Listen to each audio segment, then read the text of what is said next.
Hi there, it's Abby from the People HR team, and in this video we'll be discussing the data loader feature within the bulk actions.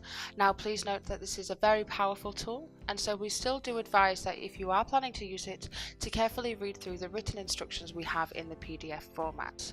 This video is to mainly give you an idea of what you can get out of this feature and how to use it. So firstly, if you go into the bulk actions tab, and then from here collapse the data loaders drop down list here. Now here is a list of all the data loader tools that we have. So this is all the types of data that you can load into the system in bulk from a spreadsheet template. This will not overwrite any data in the system. This is always to upload a new record. So for example, if you click the bulk employee data upload, once it is opened, you can click here to download the template. And again, this is the specific template for this specific data load.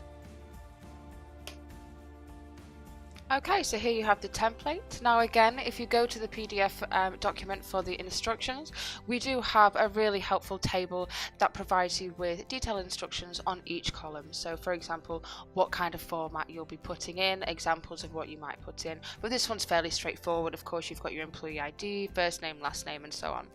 Now the red columns are mandatory. These will need to be filled in to make sure that the data is successfully uploaded, and the blue ones are optional. Now one thing with each template that you have, they will be downloaded as subdomain underscore and for example employee data, but the sheet might say salary data, whatever data sheet it is. Now when you save this, you want to change the subdomain to your People HR URL. So if I just bring this down for a moment, when you're logged in, this is your URL here. So it will usually say People HR, bumbleproducts@peoplehr.com. This is the bit that you want. So that is your subdomain.